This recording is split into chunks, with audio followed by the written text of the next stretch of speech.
Welcome to these last couple of weeks of class. Um, Better reading this time around. We're talking about revivals and the missionary movement. We're looking at the Bible conference movement that led to fundamentalism. The Keswick movement affected fundamentalism a little bit, not a lot. It's got some problems, but it has some positives as well. Schofield Reference Bible became the Bible of fundamentalism.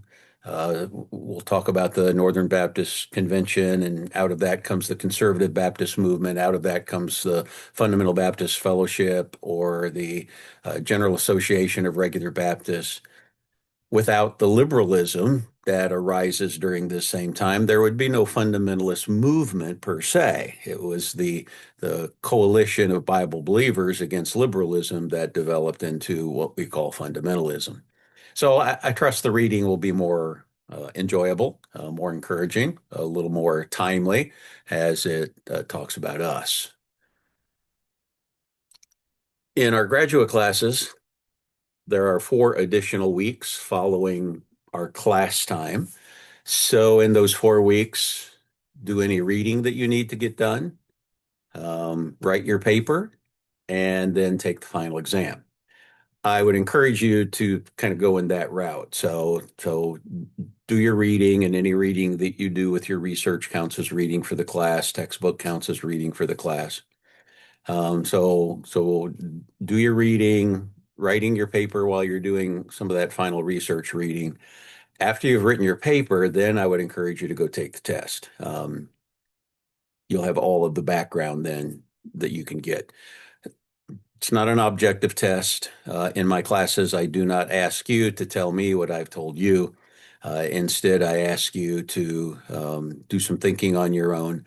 And so you can't really prepare for it. Just familiarize yourself with maybe what we've gone through in the last few weeks. Check out discussion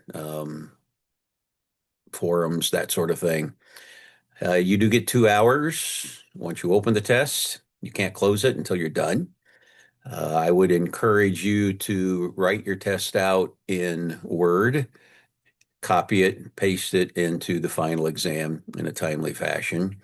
Reason being is every once in a while, our software shuts down the test early, or our software seems to accept your information, and then when you close it and submit it, all that information disappears into the bit bucket.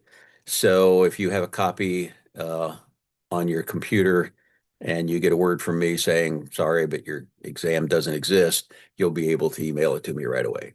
So thanks again for being part of the class. Trust it's been helpful, and trust that as we finish up and as you hopefully take a class in fundamentalism down the road, you'll discover why we are who we are. Thanks. See you in another class, I hope.